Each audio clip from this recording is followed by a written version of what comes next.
যারা ব্যবসায়ী প্রিয় ভাইয়েরা, সম্মানিত উপস্থিতি, আলোচনার প্রারম্ভিকায় আমার পক্ষ থেকে সকলকে জানাচ্ছি ইসলামিক সম্ভাষণ। আসসালামু আলাইকুম ওয়া রাহমাতুল্লাহি ওয়া বারাকাতুহু। মহান আল্লাহ সুবহানাহু ওয়া তাআলা দরবারে লাখ কোটি শুকর আদায় করছি। মহান মুনিব আমাদেরকে আজকের এই জুমার দিনে আল্লাহর মসজিদে আসার, বসার, উপস্থিত হওয়ার, আমল করবার, ইবাদতে শামিল হওয়ার তৌফিক দান করেছেন। মহান মুনিবের দরবারে কালেমত শুকরিয়া আদায় করছি। সকলে বলছি আলহামদুলিল্লাহ। রব্বানা লাকাল হামদ হামদান কাসীরান তাইয়িবান মুবারাকান ফীহি। সম্মানিত উপস্থিতি, আজকের এই দিনটি গুরুত্বপূর্ণ একটি দিন। মুহররমের 10 তারিখ আশুরা। একদিক থেকে আশুরার এই দিন, আরেক দিক থেকে জুমাবার করেছে। কাজেই জুমার দিন, আশুরার দিন আর বরকতময় সময়, গুরুত্বপূর্ণ সময় জুমার মসজিদে সব মিলিয়ে একটি গুরুত্বপূর্ণ তাৎপর্যপূর্ণ সময় এবং স্থান এবং দিনে আমরা এখানে বসেছি বলে আলহামদুলিল্লাহ। সম্মানিত উপস্থিতি, আমরা আজকে আশুরাতে অনেক ঘটনা আমরা শুনেছি ঘটেছে। তার ভিতরে এক মর্মান্তিক হৃদয় বিদারক এক ঘটনা, কারবালার প্রান্তরে ইমাম হুসাইন রাদিয়াল্লাহু আনহু রাসূলুল্লাহ সাল্লাল্লাহু আলাইহি সাল্লামের পবিত্র পরিবারের টুকরা নাতি ইমাম হুসাইন এবং আহলে বাইত সদস্যদেরকে যে মহৎভাবে শহীদ করা হয়েছে, সেই ঘটনার একটু সংক্ষেপ আজকে আলোচনা আমরা শুনতে চাই বলে ইনশাআল্লাহ। ইসলামে রাসূলুল্লাহ সাল্লাল্লাহু আলাইহি সাল্লামের ওফাতের পরে খেলাফতের দায়িত্ব গ্রহণ করেন হযরত আবু বকর সিদ্দিক আকবর রাদিয়াল্লাহু আনহু। আবু বকর খেলাফতের দায়িত্ব ছিলেন। তিনার পরে হযরত ওমর এসেছেন। ওমর, আবু বকর 2.5 বছরের মতো দায়িত্ব পালন করেছেন। ওমর এসে 10 বছরের মতো দায়িত্ব পালন করেছেন। হযরত ওমরের পরে খেলাফতের দায়িত্বে খলিফা হন হযরত ওসমান রাদিয়াল্লাহু আনহু। প্রায় 12.5 বছর পর্যন্ত খেলাফতের দায়িত্বে আসেছিলেন। এরপর হযরত আলী রাদিয়াল্লাহু আনহু 4 বছরের মতো খেলাফতের দায়িত্বে আসেছিলেন। আমার প্রিয় ভাইয়েরা, এইভাবে প্রায় 30 বছর খেলাফতের দায়িত্ব অতিবাহিত হয়। এরপরে হযরত মুআবিয়া রাদিয়াল্লাহু আনহু খেলাফতের দায়িত্ব গ্রহণ করার আগে হযরত হাসান রাদিয়াল্লাহু আনহু তিনি প্রায় 6 মাসের মতো খেলাফতের দায়িত্বে ছিলেন। এরপর এটা নিয়ে একটু ক্ষমতা নিয়ে, একটু দায়িত্ব নিয়ে একটু যখন বাকবিতণ্ডা পেয়েছে মুআবিয়া রাদিয়াল্লাহু আনহু, তখন হাসান বললেন যে ঠিকই তিনি মুরব্বী, তিনি প্রবীণ, আমি এই দায়িত্ব ছেড়ে দিচ্ছি, তিনি এই দায়িত্ব গ্রহণ করবেন। হযরত মুআবিয়া রাদিয়াল্লাহু আনহু তিনি দায়িত্ব গ্রহণ করলেন বলে আলহামদুলিল্লাহ। মুআবিয়া রাদিয়াল্লাহু আনহু দায়িত্ব গ্রহণ করছেন। হযরত আবু বকরের ছেলে ছিলেন, তার নাম হচ্ছে আব্দুর রহমান বিন আবু বকর। আবু বকর রাদিয়াল্লাহু আনহু কিন্তু বলে যান যে আমার পরে আমার ছেলে আব্দুর রহমান হবে খেলাফত দায়িত্ব গ্রহণ করবে। তিনি বলেছেন? বলেন। তিনি বলেন হযরত ওমর রাদিয়াল্লাহু 14 সন্তান ছিলেন। তিনি হযরত আব্দুল্লাহ ইবনে ওমর রাদিয়াল্লাহু আনহু, আব্দুল্লাহকে বলেন আব্দুল্লাহ হাদিস শাস্ত্রে, ফিকহ শাস্ত্রে, তাফসীর শাস্ত্রে সব ইলমের জগতে তিনি এক বড় উজ্জ্বল নক্ষত্র ছিলেন। কিন্তু ওমর রাদিয়াল্লাহু বলেন যে আমার ইন্তেকালের পরে, আমার বিদায়ের পরে আমার ছেলে ওমর হবেন, আমার ছেলে আব্দুল্লাহ হবেন খেলাফত দায়িত্বে, খলিফার দায়িত্ব। হযরত আলীও বলে যান, আল্লাহ রাসূল সাল্লাল্লাহু আলাইহি ওয়াসাল্লাম তিনিও ওকে বলে যান। তাহলে সব মিলিয়ে বিষয়টা হলো যে নিজের ছেলে যদি অযোগ্য হয়, নিজের ছেলে যদি অসৎ হয়, তাহলে ক্ষমতার আসি নিজের ছেলেকে যুক্ত করে দেওয়া, এটা না যায়, এটা করা যায় না। হযরত মুআবিয়া রাদিয়াল্লাহু আনহু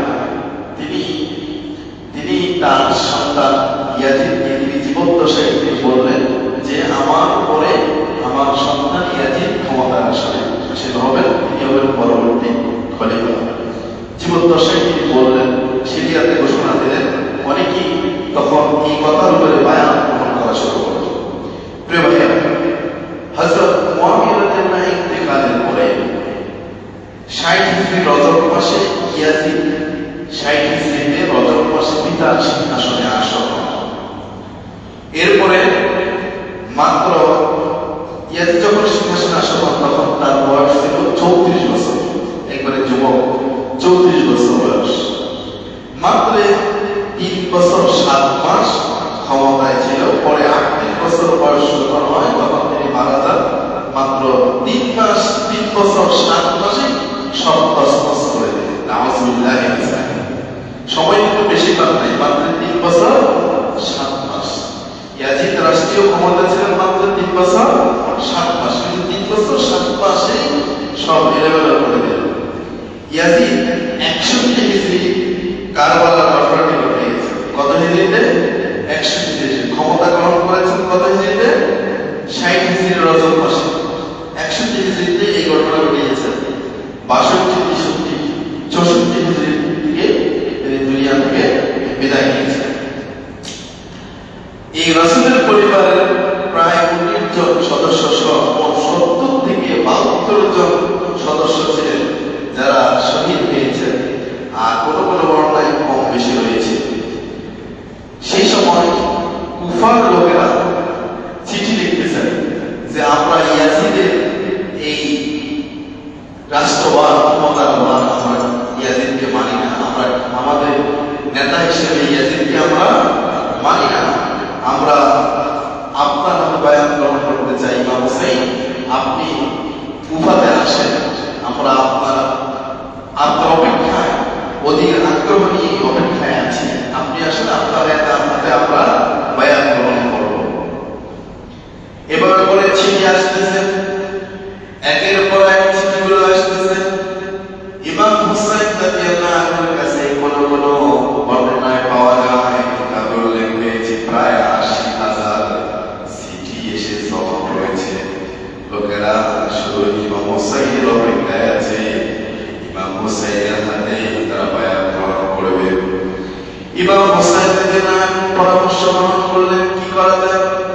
সিদ্ধান্ত হলো যে একজনকে ইমাম হুসাইনের পরিবর্তে সেখানে পাঠানো হবে, যার নাম হচ্ছে মুসলিম বিন আকিল। ইমাম হুসাইন মুসলিম বিন আকিলকে কুফায় প্রেরণ করলেন। মুসলিম বিন আকিলকে সেখানে লোকদেরকে বলবেন, তিনি গিয়ে বললেন যে তোমরা যদি সত্যি ইমাম হুসাইনের হাতে বায়াত গ্রহণ করতে চাও, ইমাম হুসাইনকে যদি রাষ্ট্র ক্ষমতায় যদি দেখতে চাও, খেলাফতের দায়িত্ব যদি আসে তাকে দেখতে চাও, তাহলে তোমরা ইমামের পক্ষ থেকে আমাকে দূত হিসেবে, আমাকে প্রতিনিধি হিসেবে প্রেরিত করা হয়েছে, তোমরা আমার হাতে বায়াত গ্রহণ করো। ইমাম হুসাইনের পক্ষ থেকে মুসলিম বিন আকিল ঘোষণা দেওয়ার পরে লোকেরা সবাই আস্তে আস্তে করে লোকেরা একে করে তার হাতে বায়াত গ্রহণ করতেছে। মুসলিম বিন আকিল দেখলেন যে এখানকার পরিবেশ ভালো, সত্যি তো লোকেরা ইমাম হুসাইনের জন্য অপেক্ষা করছে। আল্লাহু আকবার। ইমাম হুসাইনের জন্য অপেক্ষা করছে। মুসলিম বিন আকিল তিনি দেখলেন যে এখানকার পরিবেশ, এখানকার লোকজনের মনোভাব, মানুষের মনের অবস্থা, সিচুয়েশন সবকিছু দেখে তিনি এবার চিঠি লিখলেন। তিনি সিদ্ধান্ত নিলেন যে এবার ইমাম হুসাইন এখানে আসতে পারেন, ইমাম এখানে আসলে নিরাপদ, এটা মনে করে তিনি চিঠি লিখেছেন। চিঠিতে লিখছেন যে ইমাম হুসাইন আপনি এবার আসতে পারেন, অসংখ্য লোকেরা আপনার জন্য অপেক্ষায় আছে, আপনি কুফাতে আসেন, কুফার লোকজন আপনার জন্য পাগল করা হয়ে গেছে। আমার প্রিয় ভাইরা, এদিকে যখন মুসলিম বিন আকিল তিনি যখন কুফায় আসলেন, লোকদেরকে ইমাম হুসাইনের পক্ষে যখন বায়াত গ্রহণ করতেছেন, সেই সময় ইয়াজিদের পক্ষ থেকে কুফার গভর্নর নিযুক্ত ছিল। কুফার গভর্নর ছিলেন নোমান ইবনুল বাশির। নোমান ইবনুল বাশির ছিলেন কুফার গভর্নর।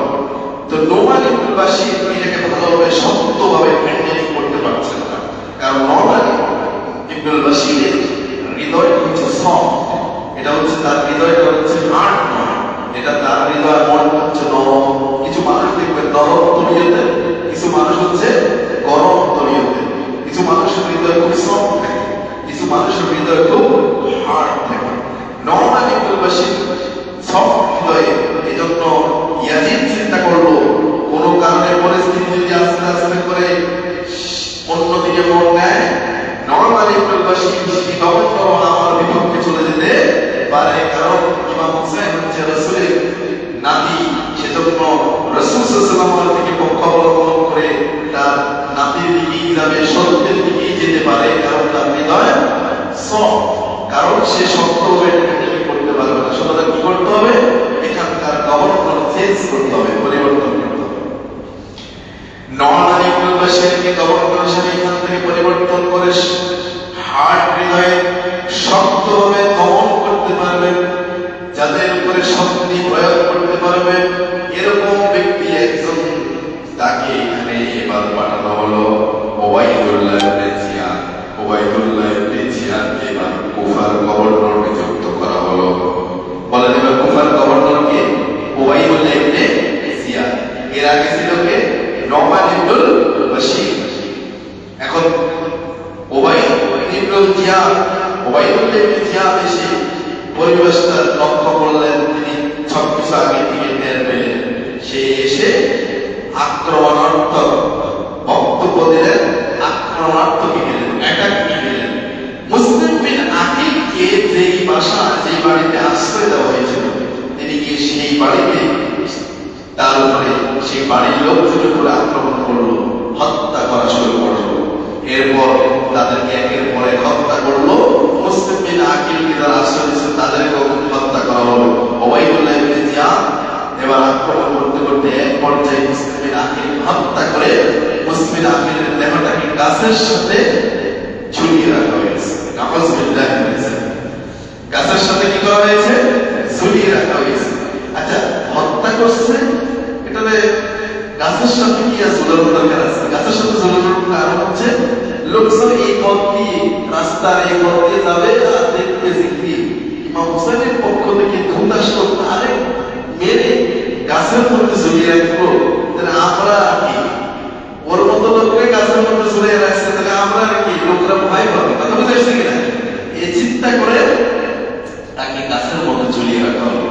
তারপর কেউ কেউ বলেন, এরপর এই অবস্থা যখন ওবাইদুল্লাহ ইবনে জিয়াদ, তখন পরিবেশ এমন অবস্থা তৈরি করেছে, এখন সেই লোকগুলি বায়াত গ্রহণ করেছে, এই লোকগুলো অনেকে হত্যা হয়েছে, অনেকে আবার চুপ থেকে গেছে, অনেকে আবার এই ওবাইদুল্লাহ জিয়াদের পক্ষ নিয়ে ইয়াজিদকে সমর্থন করছে। অর্থাৎ লোকগুলি আর আগের জায়গায় নাই, কুফাবাসী এখন আর আগের জায়গায় নাই। কেউ হৃদয়ে রক্ত হচ্ছে, কেউ বিকৃতি সহ্য করছে, কিচ্ছু করার নেই। এই অবস্থায় এদিকে আমার ভাইয়া ইয়াজিদ যে এতগুলো লোক হত্যা করেছে, ইয়াজিদের দোষ ছিল কি ছিল না? কথা বলেন, ইয়াজিদের দোষ ছিল কি ছিল না? ছিল। ছিল না কেন? ওবাইদুল্লাহ জিয়াদ যে মুসলিমের আকিল সহ এত হাজার হাজার লোককে হত্যা করলো, এর পিছনে কি, এর নির্দেশটা কি ইয়াজিদ দেন নাই?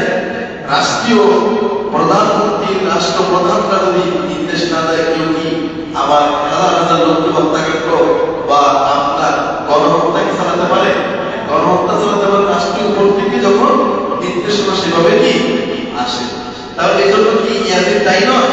ইয়াজিদ দায়ী। সাহাবী বলেন, আরেকটা প্রশ্ন রাখতে চাই, সাহাবী নওমান ইবনুল বাশিরকে যে বরখাস্ত করা হলো, এরপর সেখানে ওবাইদুল্লাহ ইবনে জিয়াদকে আনা হলো, এটা কি এই ইয়াজিদের নির্দেশে হয় নাই? এটা তো ইয়াজিদের নির্দেশে, রাষ্ট্রপ্রধানের সিগনেচার, তার নির্দেশে তো হয়। এরপরে কুফার যারা হত্যাকাণ্ড চালালো, ইয়াজিদ কি তাদের বিচার করেছে? উত্তর হচ্ছে না, তাদের বিচার করেন নাই। তারপরে ইমাম হুসাইন সহ অসংখ্য আহলে বাইতের সদস্যদেরকে হত্যা করা হয়েছে, অথচ ওবাইদুল্লাহ ইবনে জিয়াদকে এখান থেকে বরখাস্ত করেন নাই, গ্রেফতার করেন নাই, অথবা এই হত্যার সাথে যারা জড়িত ছিল তাদেরকে কিসাস গ্রহণ করেন নাই। হত্যার পরিবর্তে হত্যা, কিসাস গ্রহণ করেন নাই। এইসব কারণে বোঝা যায় যে ইয়াজিদের সমর্থন কি ছিল। শুধু কারবালার ঘটনা নয়, ৬২ হিজরিতে কারবালার ঘটনা করেছে ৬১ হিজরিতে, ৬০ হিজরি রজব মাসে ক্ষমতা গ্রহণ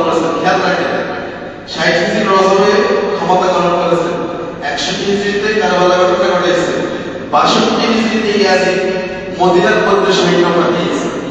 মদিনার অসংখ্য মানুষ ইয়াজিদের হাতে বায়াত গ্রহণ করেন না, ইয়াজিদকে স্বীকৃতি দেন নাই। তখন ইয়াজিদ কি করেছে?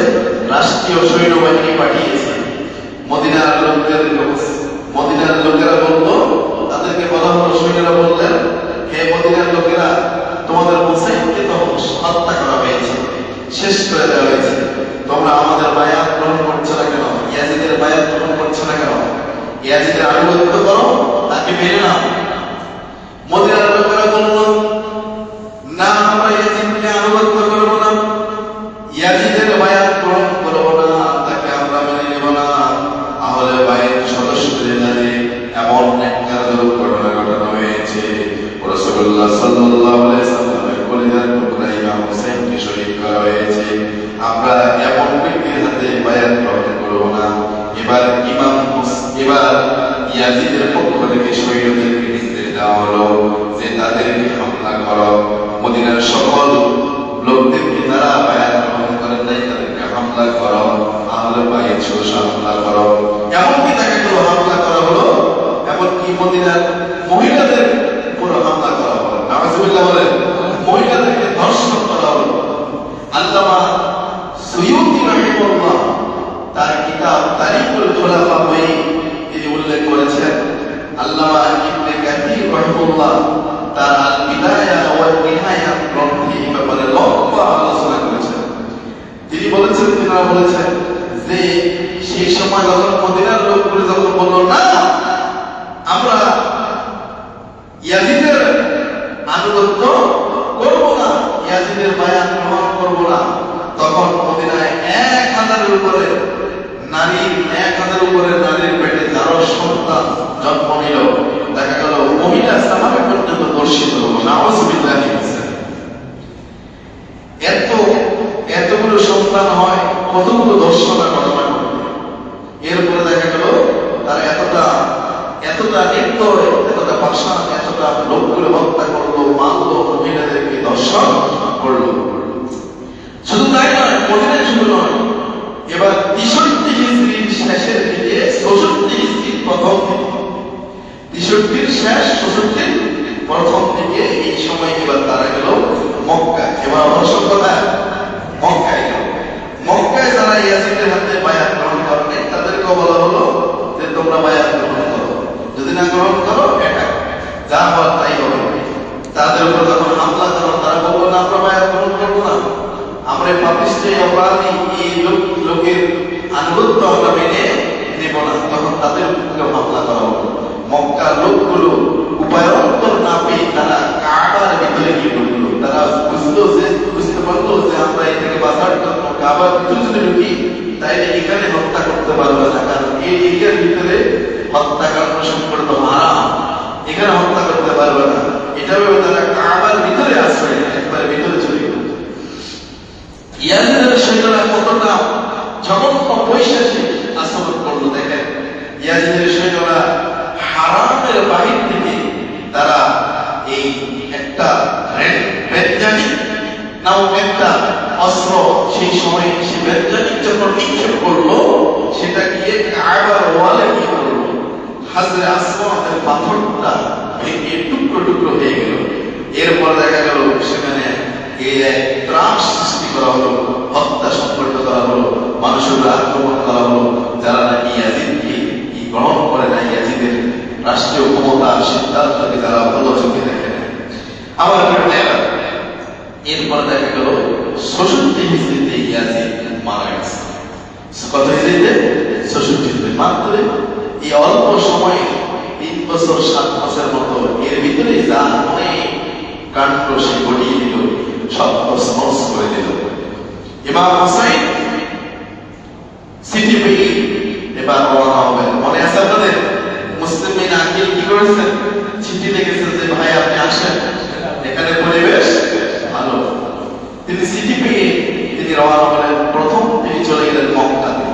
মদিনা থেকে কোথায় গেলেন? মক্কাতে গেলেন। মক্কায় পৌঁছলেন জিলহজ মাসের 8 তারিখ। বলেন, মক্কায় পৌঁছলেন জিলহজ মাসের কয় তারিখ? 8 তারিখ। তারপর সেখানে ইমাম হুসাইন তার পরিবার সহ সেখানে ওমরা করলেন। উমরা করার পর শেষে তিনি এবার সেখান থেকে কুফার উদ্দেশ্যে রওনা হলেন। কিসের উদ্দেশ্যে? কুফার উদ্দেশ্যে রওনা হলেন। ইমাম হুসাইন যাচ্ছেন, আহলে বাইতের সদস্যরা আছেন, সেখানে সাথে নবী প্রেমিকরা আছেন, আল্লাহ রাসূলের উম্মতরা আছেন, সত্যপথের একদল সৈনিকরা আছেন। এরপর যেতে যেতে প্রতিমধ্যে ইমাম হুসাইন রাদিয়াল্লাহু আনহুর সাথে একজন কবির সাক্ষাৎ হলো। ওই কবির নাম হচ্ছে ফারাজদা। ফারাজদার সাথে যখন সাক্ষাৎ হলো, ফারাজদা আগে ইমাম হুসাইনকে ছিলেন, ইমাম হুসাইনও তাকে ছিলেন মুসলিম কবি। ওই কবির সাথে দেখা করার পর আল্লামা তাবারিউনা তারিকুত তাবারির পঞ্চম খণ্ডতে তিনি এই ঘটনাগুলো উল্লেখ করেছেন। যখন কবি ফারাজদার সাথে যখন ইমাম হুসাইনের সাক্ষাৎ হয়, সাক্ষাতের দুজনের মধ্যে কি কথোপকথন হয়েছে সবগুলো উল্লেখ করেছেন। এবার ইমাম হুসাইন রাদিয়াল্লাহু আনহু ফারাজদাকে জিজ্ঞেস করলেন, আপনি কোথায় থেকে এই পথ ধরে আসতেছেন, কোন জায়গায় গিয়েছেন, কোন থেকে আসতেছেন? ফারাজদা বললেন, আমি কুফা থেকে আসতেছি। কোন জায়গা থেকে আসতেছি? কুফা থেকে আসতেছি। ইমাম হুসাইন বললেন যে ফারাজদা, আপনি একটু আমাকে বলেন তো কুফার পরিবেশটা কেমন, ওখানকার লোকদের অবস্থা কি, আসলে ওখানের পরিবেশটা কি, আমাকে একটু বলেন। ফারাজদা এবার কবি মানুষ, কবিতার সুরে সুরে ছন্দে ছন্দে বলতেছেন। তিনি বোঝাতে চাইলেন, তিনি বলতে চাইলেন যে ইমাম হুসাইন, কুফা সেখানকার লোকজনের অন্তরে আপনার স্থান আছে, লোকদের অন্তরের সাথে আপনি আছেন, কিন্তু তলোয়ার আর আপনার সাথে নেই। বুঝতে পারছেন? লোকদের অন্তর আপনার সাথে, কিন্তু তলোয়ার আপনার সাথে না, তলোয়ার আপনার বিপক্ষে। অন্তরে আপনি আছেন, কিন্তু মানুষের লোকের তলোয়ার অস্ত্র কিন্তু আপনার বিরুদ্ধে চলে গেছে। পরিবেশটা কি এরকম? এরপরে তিনি বোঝাতে চাইলেন তলোয়ার আপনার বিপক্ষে, তবে মানুষের অন্তরে আপনি আছেন, তবে সিদ্ধান্ত যা হয় সবকিছু আল্লাহর পক্ষ থেকে। কবি বলে দিয়েছেন যে সিদ্ধান্ত ফায়সালা যা হয় তা হবে কার পক্ষ থেকে? আল্লাহ। আরেকটু সামনের দিকে যখন অগ্রসর হলেন ইমাম হুসাইন রাদিয়াল্লাহু আনহু, আরেকটু সামনে অগ্রসর হলেন, তখন একজন ব্যক্তি সামনে আসলেন। ওই ব্যক্তি মুহাম্মদ ইবনে আসসাসের পক্ষ থেকে একটা চিঠি নিয়ে ইমাম হুসাইনের কাছে উপস্থিত হলেন। মুহাম্মদ ইবনে আসসাস তিনি একটা চিঠি লিখেছেন ইমাম হুসাইনের উদ্দেশ্যে। ওই চিঠির মধ্যেই প্রকাশ করে দিয়েছেন যে আপনি আইসেন না, এখানকার পরিবেশ ভালো না, এই মুসলিম বিন আকিলকে এখানে হত্যা করা হয়েছে, অসংখ্য লোককে এখানে হত্যা করা হয়েছে। গোপন ভাবে একজন লোকের মাধ্যমে একটা চিঠি তিনি দিয়েছিলেন। এই চিঠি মুহাম্মদ ইবনে আসসাস যখন দিয়েছেন, লোক যখন ক্যারি করে নিয়ে আসতেছে, প্রতিমধ্যে যখন ইমাম হুসাইনের সাথে সাক্ষাৎ হয়েছে, চিঠিটা দিয়েছেন যে অমুকের পক্ষ থেকে চিঠি। চিঠিটা খুললেন, খুলে ইমাম হুসাইন পড়ে জানতে পারলেন, বুঝতে পারলেন যে সিচুয়েশন, অবস্থা, পরিবেশ আর মোটেও খুব ভালো নয়। তিনি বুঝতে পারলেন যে আমার চাচাতো ভাই মুসলিম বিন আকিল আর জীবিত নাই। হুসাইন রাদিয়াল্লাহু আনহু বললেন, তাকদীরের ফয়সালা হচ্ছে আল্লাহর পক্ষ থেকে। আল্লাহ তাআলা তাকদীরে যা রেখেছেন তা খণ্ডন করার সামর্থ্য, খণ্ডন করার সাধ্য, খণ্ডন করার ক্ষমতা কারো নাই। তাকদীরে যে ফয়সালা, এটা খণ্ডন করার ক্ষমতা কারো আছে? তাসতে বলে ক্ষমতা কারো আছে? তাকদীরের ফয়সালা এটা খণ্ডন করার সাধ্য কারো নাই। এবার ইমাম হুসাইন সামনের দিকে অগ্রসর হতে লাগলেন। আবার আরেকটু সামনে যখন পৌঁছে গেলেন, যেতে যেতে আরেকটু সামনে পৌঁছে গেলে এবার এমন এক জায়গায় পৌঁছে গেলেন যে এরিয়াটা, যে এলাকার নাম হচ্ছে কারবালা। এবার কোথায় চলে আসলেন? কারবালায় চলে আসলেন। কারবালায় সেখানে পৌঁছলে সেখানে একজন সৈনিক, ইয়াজিদের পক্ষ থেকে একজন সৈনিক, নাম হচ্ছে হুর বিন ইয়াজিদ। নাম হচ্ছে কি? হুর বিন ইয়াজিদ। এই হুর বিন ইয়াজিদ 1000 সৈন্য নিয়ে আসছে। ওই 1000 সৈন্যের লিডার, সেনাপতি হচ্ছে হুর বিন ইয়াজিদ। নেতৃত্ব কে দেয়? হুর বিন ইয়াজিদ। হুর বিন ইয়াজিদ প্রথমে 1000 সৈন্য নিয়ে সামনে দাঁড়ালেন। ইমাম সাহেব দাঁড়ান, আপনি এবার একটু কি দাঁড়ান, সামনে যেতে পারবেন না, বলেন। এখানে 1000 সৈন্য তখন ঘেরাও ফিরে সামনে এসে দাঁড়িয়েছে, ঘেরাও দিয়েছে। ইমাম হুসাইন ওই 1000 সৈন্যের নেতৃত্ব দিচ্ছে সেনাপতি হুর বিন ইয়াজিদ, নামগুলো মনে রাখবেন। এরপর হুর বিন ইয়াজিদ যখন 1000 নিয়ে সামনে দাঁড়ালেন, তখন বললেন যে ইমাম হুসাইন আপনি আর সামনের দিকে এক কদম যাবেন না, সামনে আর এক কদম আসতে পারবেন না, যেখানে আছে সেখানে দাঁড়ান। 3 মুহররম তখন ইমাম হুসাইনকে অ্যাটাক করা হলো। মুহররমের কয় তারিখ বলেন? মুহররমের কয় তারিখ? আজকে মুহররমের কয় তারিখ? 10 তারিখ। আর অ্যাটাক করা হলো 3 তারিখ। মুহররমের কয় তারিখ? তাহলে এখনো বাজে বাকি 7 দিন বাকি। 3 তারিখে প্রথম অ্যাটাক করলো হুর বিন ইয়াজিদ 1000 সৈন্য নিয়ে। হুর বিন ইয়াজিদ যখন 1000 সৈন্য অ্যাটাক করলো, পিছন থেকে পরক্ষণে আবার এই 1000 এর সাথে আরো 4000 যোগ হলো। সৈন্য আরো কত আসলো? 4000। ওই 4000 সৈন্য নিয়ে ওমর বিন সাদ, নাম হচ্ছে কি ওমর বিন সাদ, উনি হচ্ছেন এই 4000 এর লিডার, ইনি হচ্ছেন কমান্ডার, এই 4000 এর সেনাপতি। তিনি এই ওমর বিন সাদ এবার 4000 নিয়ে এখানে ঢুকলেন। এবার 4 আর 1 এর 1 মোট 5000 সৈন্য। এই 5000 এর প্রধান হচ্ছে ওমর বিন সাদ, সহকারী প্রধান হচ্ছে হুর বিন ইয়াজিদ। কারণ সে 1000 আর ও 4000 নিয়ে এসেছে, পরবর্তী নিয়ে এসেছে, তারা তো পাওয়ার বেশি, তাই না? এখন 5000 এখানে অ্যাটাক করা হলো। ইমাম হুসাইন রাদিয়াল্লাহু পরিস্থিতি বুঝতে পারলেন। ইমাম হুসাইন রাদিয়াল্লাহু বললেন, তোমরা কি চাও? কি চাও আমার কাছে? কেন আমার পথ তোমরা বাধা হয়ে দাঁড়ালে? তোমরা কি চাও যে আমি যেন কুফার দিকে না যাই, সামনে কুফার দিকে না যাই, আমি যেন ফিরে যাই, এটা চাও? ওকে, ঠিক আছে, আমি কুফায় চলে যাচ্ছি, আমি মদিনায় চলে যাচ্ছি, আমি কুফায় আর যাবো না, আমি চলে যাচ্ছি। আমি আর সামনের দিকে যাবো না, কুফার দিকে যাবো না, আমি মদিনা ব্যাক করছি। আমি তো এখানে যুদ্ধ করতে আসছি। ইমাম হুসাইন কি যুদ্ধ করতে আসছেন? তিনি যুদ্ধ করতে আসলে পরিস্থিতি বা প্রস্তুতি হতো ভিন্ন রকম। তিনি এখানে যুদ্ধ করতে আসেন। তিনি তো কেবল মেহমান হিসেবে এসেছেন, কুফাবাসী তাকে আমন্ত্রণ জানিয়েছেন, চিঠি লিখেছেন, একের পর এক 80,000 চিঠি জমা পড়েছে এবং মুসলিমিন আকিলও সর্বশেষ চিঠি লিখেছেন। সেই সূত্র ধরে তিনি আসছিলেন মেহমান হয়ে। এখানে তিনি যুদ্ধ করতে আসেন, আমি চলে যাই। তখন ওমর বিন সাদ, যিনি পরবর্তী 4000 এর লিডার, সে ওমর বিন সাদ সেনাপতি একটু নমনীয় হলেন। নমনীয় হয়ে তিনি বললেন, সিদ্ধান্ত তো আমার নয়, এই সিদ্ধান্ত নিতে হলে উপরের নির্দেশনা লাগবে। উপরের নির্দেশনা কার? আমার উপরে হচ্ছে ওমর বিন সাদের উপর হচ্ছে গভর্নর, যিনি ওবাইদুল্লাহ ইবনে জিয়াদ। গভর্নরের নাম কি? ওবাইদুল্লাহ ইবনে জিয়াদ। তিনি বললেন, আমি আমার গভর্নরের সাথে, উপর মহলের সাথে এ ব্যাপারে আলোচনা করে দেখি, নির্দেশ। উপরে কথা হলো, ওবাইদুল্লাহ ইবনে জিয়াদের কাছে পত্র লেখা হলো। ওবাইদুল্লাহ ইবনে জিয়াদ চিঠি পেয়ে তারপরে 50 চিঠির মধ্যে তিনি লিখে দিলেন, ওবাইদুল্লাহ ইবনে জিয়াদ লিখে দিলেন যে আমার পক্ষ থেকে নির্দেশ হলো হোসাইনকে কি বলবে, সে যেন নিঃশর্তভাবে ইয়াজিদের আনুগত্য গ্রহণ করে, ইয়াজিদকে যেন মেনে নেয়। নিঃশর্তভাবে যদি ইয়াজিদকে মেনে নেয় তবে তাকে ছাড়াবে। নিঃশর্তভাবে যদি ইয়াজিদের আনুগত্য করে, ইয়াজিদের একটা বায়াত গ্রহণ করে, ইয়াজিদকে মেনে নেয় যে ইয়াজিদ ঠিক আছে, ইয়াজিদ রাষ্ট্র ক্ষমতা চালাবে, ইয়াজিদ লোক ভালো, সমস্যা নেই, কোনো রকম সমস্যা নাই। এখন এই শর্ত দেওয়া হলো।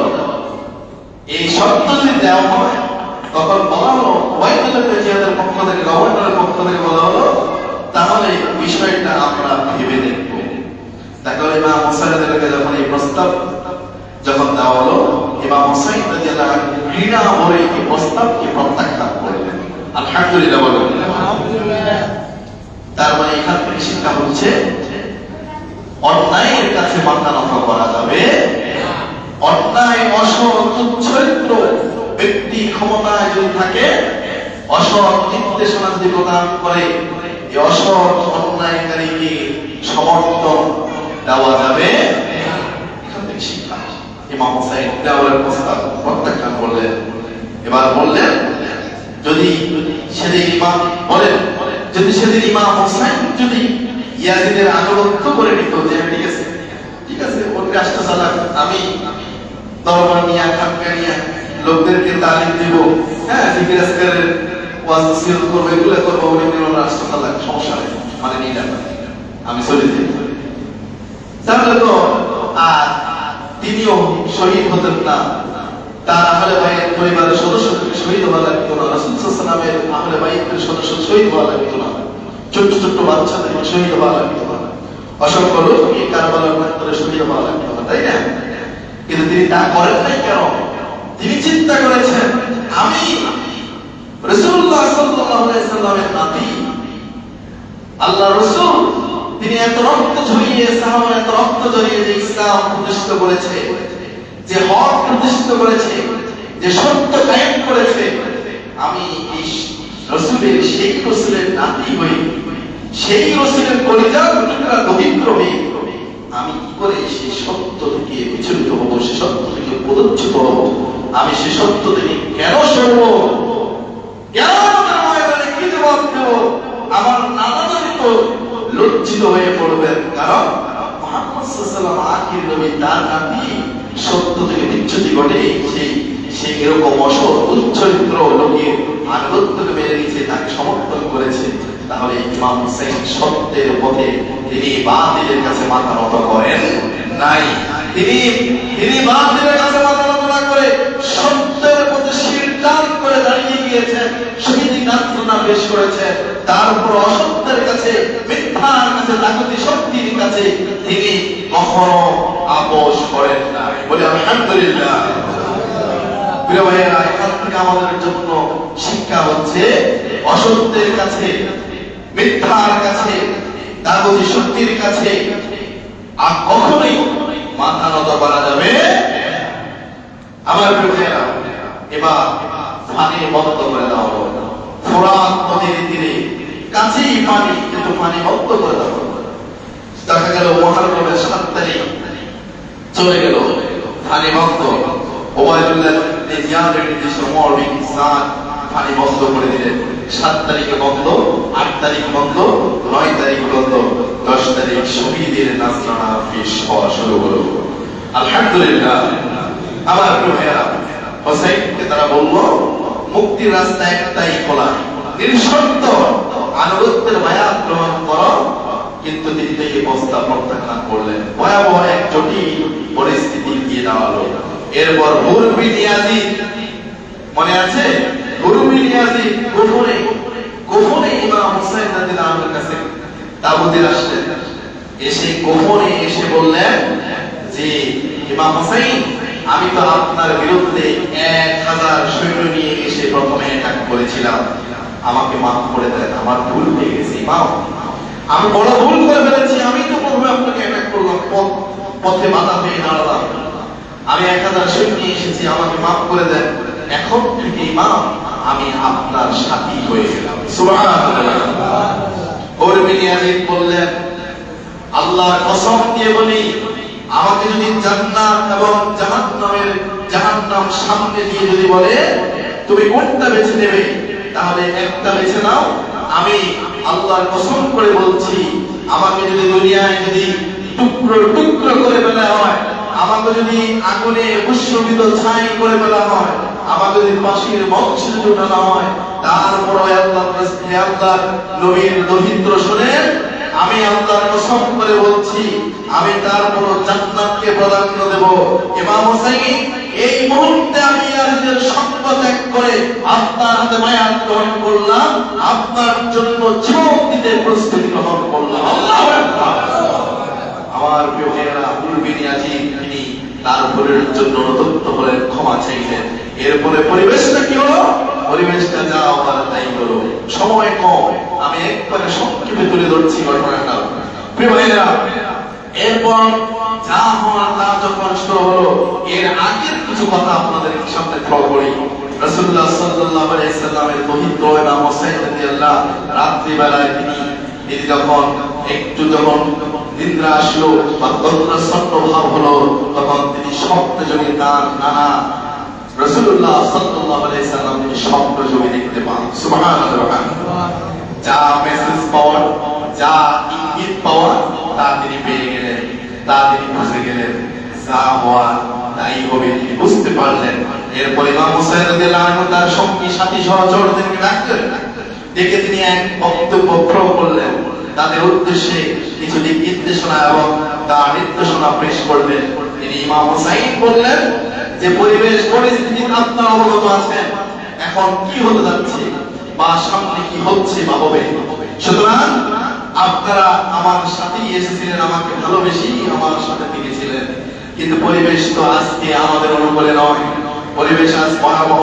এই অবস্থায় জীবন যাবে শহীদের নাজরানা পেশ করাই আমাদের সামনে। সুতরাং এই অবস্থায় আমি আমার বাঁধন থেকে, ভালোবাসার বন্ধন থেকে আপনাদেরকে ছেড়ে দিচ্ছি। আপনারা যে যে আমার কাছ থেকে জীবন বাঁচাতে চলে যেতে ইচ্ছুক চলে যেতে পারেন, বাধা দেব না, কাউকে রিকোয়েস্ট করব না, আমি মুক্ত করে দিচ্ছি, আপনারা চলে যেতে পারেন। কারণ পরিবেশ এখন ভালো নয়, যদি কেউ আমার কাছ থেকে চলে যেতে পারে যেতে পারেন, সমস্যা নেই। আমার প্রিয় ভাইয়েরা, এই কথা বলার পর ইমাম হুসাইন রাদিয়াল্লাহু আনহুর সাথে সঙ্গী সহচররা জবাব দিলেন, আমার ভাইয়েরা জবাব দিলেন, আল্লাহর রাসূলের সাহাবীরা জবাব দিলেন, আল্লাহর মুমিন বান্দারা জবাব দিলেন, ও ইমাম হুসাইন, আপনার সাথে এসেছি, আপনাকে ভালোবেসেছি, আপনার সাথেই ছিলাম, এখনো আছি, পরিস্থিতি কি তাও আমরা টের পেয়েছি, আগামী সময় কি হবে তাও বুঝতে পেরেছি। আমরা তো সেই জাতি, আমরা মরতে রাজি আছি, শহীদ হতে রাজি আছি, বাতিলের সামনে মাথা নত করতে রাজি নয়, আমরা অন্যায়ের কাছে আমরা মাথা নত করতে রাজি নয়। আমরা যেখানে আছি সেখানে থাকবো, আপনি যে ডিক্লার দিবেন সেটাই মেনে নেব, আপনি যেটা নির্দেশনা দেবেন সেটাই পালন করব। যদি মরতে হয় শহীদ হব, শহীদে মৃত্যুবরণ করব, তারপর আপনাকে রেখে এক চুলো পিছপা আমরা হব না। আমার প্রিয় ভাইয়েরা, এরপরে পরিস্থিতি যা হওয়ার তাই হলো, একে একে শাহাদাতের নাজরানা পেশ করতে লাগলেন, ওরা নির্মমভাবে নির্যাতন চালালো, এক পর্যায়ে সীমার হুঙ্কার দিল, সীমার হুঙ্কার আদেশ পেয়ে সিনান ইবনে আনাস ইমাম হুসাইন রাদিয়াল্লাহু আনহুর বুকের উপরে, বক্ষের উপরে চড়ে বসলো, তলোয়ার দিয়ে নির্মম আঘাত করলো, ইমামের মস্তক দ্বিখণ্ডিত করে ফেললো। ইন্না লিল্লাহি ওয়া ইন্না ইলাইহি রাজিউন। ইমাম হুসাইন রাদিয়াল্লাহু আনহু শাহাদাতের নাজরানা পেশ করলেন।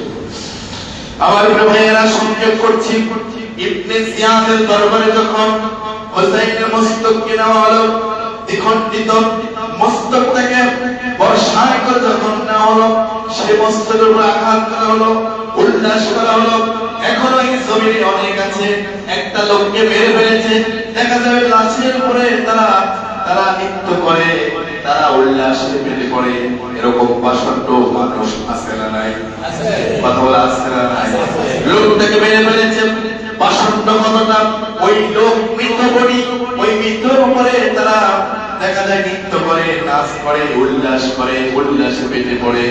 ইবনে জিয়াদের দরবারে যখন ইমাম হুসাইন রাদিয়াল্লাহু আনহুর মস্তকটা যখন নেওয়া হলো, সেই মস্তকে আঘাত করা হচ্ছে, সাবুক মারা হচ্ছে, এমন অবস্থা ইবনে জিয়াদ একটু হাস্যরস পায়, একটু প্রতিবাদ করেন নাই। এই অবস্থা থেকে বোঝা যায় তার ইন্ধন ছিল কিংবা সমর্থন করতে পারে, কিংবা তিনি এটার অ্যাকশন গ্রহণ করেন নাই, সবকিছু মিলিয়ে তিনিও অপরাধী। আমার প্রিয় ভাইয়েরা, যখন ইমাম হুসাইন রাদিয়াল্লাহু আনহুর মস্তকে যখন আঘাত করা হচ্ছে দরবারের মধ্যে, ইবনে জিয়াদের দরবারে, সেই দরবারে প্রতিবাদ কেউ করছে না। একজন সাহাবী, আল্লাহর রাসূলের সাহাবী, নাম হচ্ছে হযরত সাঈদ রাদিয়াল্লাহু আনহু, তিনি স্থির থাকতে পারেন নাই। সবাই দরবারের সবাই জানেন যে ইয়াজিদের পক্ষে, সব তার বিপক্ষে, কিন্তু ওই একজন লোক দাঁড়িয়ে গেলেন।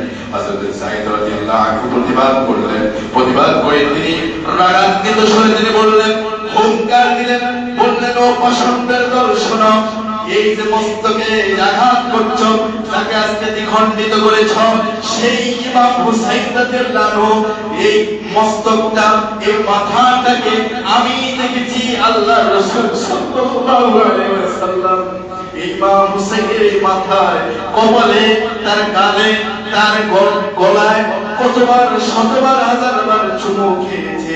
আল্লাহ রাসূলের জবান মোবারকের লালা মুখের লালা তার যে সুমোটা যে চেহারার মধ্যে অঙ্কিত হয়েছে আজকে সেই মস্তিষ্ক সেই শরীরে তোমরা আঘাত করছো উপাসকদের দল মনে রেখো তোমরা ধ্বংস হবে হবে এভাবে করে তিনি প্রতিবাদ করে সেই দরবার ত্যাগ করেছেন আল্লাহু আকবার আমার প্রিয় ভাইয়েরা সেখান থেকে শিক্ষার অনেক কথা ছিল কিন্তু সময় কম হওয়ার কারণে সেই কথাগুলো বলতে পারলাম না তাহলে আমরা এই কারবালা থেকে অন্তত একটা শিক্ষা তো পেলাম যে বাতিলের কাছে অন্যায়ের কাছে মাথা নত করা যাবে বাতিল অন্যায় সে যে অবস্থায় থাকুক কিন্তু তার এই অন্যায় আদেশ মেনে নেওয়া যাবে সমাজ যদি ন্যায়বান সৎ চরিত্রবান যদি মানুষগুলো যদি এই জায়গাগুলো যদি থাকে তাহলে সমাজ সুন্দর হয় খুন খারাপি কমে দর্শন কমে অন্যায় কমে ন্যায় ইনসাফ কায়েম হলে সমাজের মানুষগুলো সুখে শান্তিতে বসবাস করতে পারে কথা বলেন ঠিক কিনা দেখেন না রায়পুরের এই একটা ঘটনা ঘটল লক্ষ্মীপুর রায়পুর আপনাদের এই জেলা নাকি সেই জেলার এই পার্শ্ববর্তী একটি উপজেলা এরকম অহরহ কিছুদিন আগে 4 জন মার্ডার হয়েছে জায়গায় দর্শন হয় এগুলো আমাদেরকে ইঙ্গিত দিয়ে দেয় যে দায়িত্বশীল সৎযোগ্য না হলে সমাজের মধ্যে এই খারাপ কাজগুলো ঘটে আল্লাহ তাআলা আমাদের সকলকে যার যার দায়িত্ব যথাযথভাবে আদায় করার তৌফিক দান করুন বলে আমিন